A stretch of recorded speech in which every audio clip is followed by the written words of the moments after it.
Hola queridos amantes del jazz, la mood music y géneros afines. Yo soy Francisco Garrido, bienvenidos a mi living.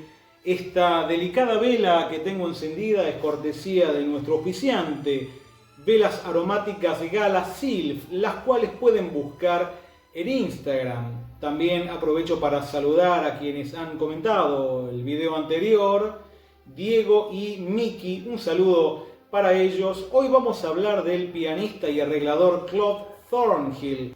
Los enlaces hacia los discos que hoy vamos a mencionar están en la descripción, incluido el disco Claude on a Cloud, Claudio en una nube, el cual no estaba en YouTube, así como tampoco está en Spotify, y creo que ni siquiera existe una edición oficial en CD, pero bueno, ya está subida del vinilo y la van a poder escuchar. Entonces, vamos al video. Cuando pensamos en el nacimiento del cool jazz, suelen aparecer rápidamente dos imágenes: Miles Davis y su disco Birth of Cool, o bien la escena del jazz de la costa oeste de los años 50. Pero hay un nombre que casi siempre queda en segundo plano y sin embargo había llegado antes que todos. Ese nombre es Claude Thornhill, un pianista, arreglador y director de orquesta que creó una de las sonoridades más particulares del jazz. Una música que no encajaba del todo en ningún lugar, ni en el swing tradicional, ni en la música académica, ni siquiera en la llamada mood music. Era otra cosa. Claude Thornhill nació en 1908 en Indiana. Desde muy joven estudió piano y composición, y siendo apenas adolescente se escapó de su casa para tocar música de manera profesional. Llegó a trabajar en orquestas itinerantes, incluso en barcos, y más tarde en grupos como la orquesta de Austin Wiley. En ese entorno coincidió con un joven clarinetista llamado Artie Shaw, que años después se convertiría en una figura central del swing. Antes de liderar su propia orquesta, Thornhill ya era reconocido como arreglador. Trabajó para grandes bandas radiales y orquestas, incluyendo la de Benny Goodman. Uno de sus arreglos más recordados de esa época fue el de Loch Lomond, una versión jazzera de una canción tradicional escocesa.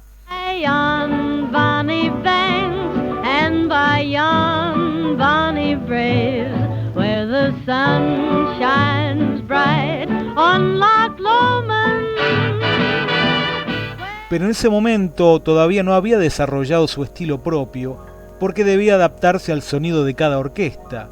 Esto cambió a fines de los años 30, cuando formó su orquesta propia. Ahí empezó a aparecer algo distinto, una obsesión por la textura, el color y la atmósfera. Esto se escucha claramente en piezas como Autumn Nocturne. Si tuviéramos que resumir su universo sonoro en una sola pieza, probablemente sería Snowfall, una composición suya que se convirtió en su tema más emblemático. En esa música lo importante no es la melodía en primer plano ni el virtuosismo individual, lo central es el arreglo, donde todo parece flotar, como dijo el arreglador Gil Evans en una entrevista para la revista Downbeat en 1957. El sonido quedaba suspendido como una nube.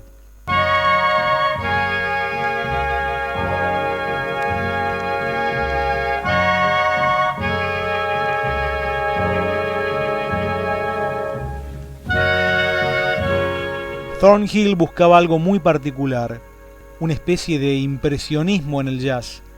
Estaba influenciado por compositores franceses como su tocayo Claude Debussy y Ravel, pero trasladados al lenguaje de una big band. Incluso su forma de tocar el piano era distinta, muy suave, sin ataque fuerte, más cercano a la música de cámara que al jazz tradicional. Con el tiempo su orquesta fue cambiando aún más. Mientras la mayoría de las big bands usaban instrumentaciones estándar, Thornhill empezó a incorporar instrumentos inusuales para el jazz de la época y más propios de una orquesta sinfónica: cornos franceses, tuba, clarinete bajo, flautas e incluso ocasionalmente oboe y fagot. Esto era extremadamente raro para una orquesta de jazz de los años 40, pero lo importante era cómo los usaba. No para sonar más grandilocuente, sino al revés, para mezclar los colores tímbricos de manera sutil. El resultado era un sonido casi frío, nebuloso y profundamente moderno. Podríamos decir que esto fue un proto-cool jazz, varios años antes de que el término existiera. Por eso algunas grabaciones de Thornhill fueron reeditadas más tarde bajo el título The Real Birth of Cool.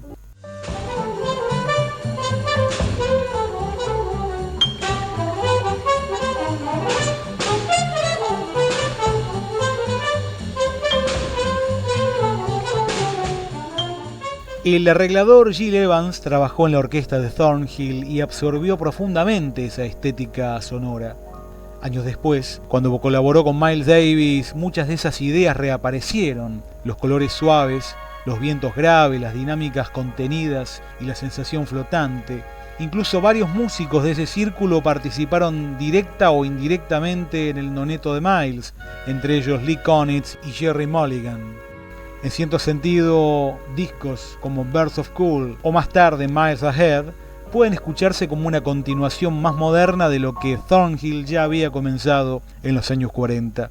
Con el tiempo, Thornhill se alejó cada vez más del jazz tradicional y llegamos a una de mis etapas favoritas, sus grabaciones más atmosféricas y contemplativas. Uno de sus discos más singulares es Cloud on a Cloud, con el cual además tengo un vínculo muy especial, porque fue uno de los primeros vinilos que compré en mi vida durante unas vacaciones en Mar de Ajó en el año 2000. Es un disco difícil de clasificar.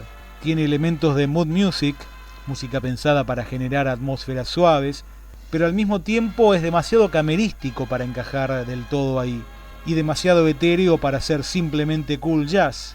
Está en un territorio intermedio, como si Thornhill hubiera construido un puente entre el jazz, la música impresionista, la música de cámara y el lounge.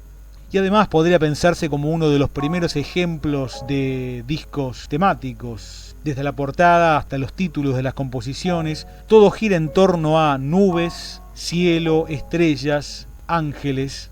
Incluso, así como existe el Dream Pop, podríamos inventar la etiqueta de Dream Jazz.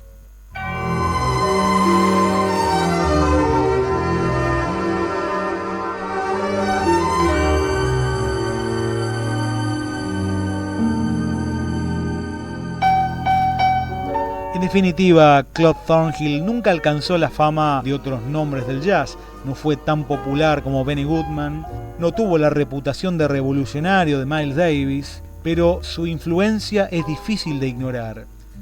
Mientras muchas big bands buscaban sonar más grandes y potentes, Thornhill parecía buscar exactamente lo contrario, que la orquesta sonara como un sueño. Si les gustó el video, los invito a suscribirse. Hasta la semana que viene.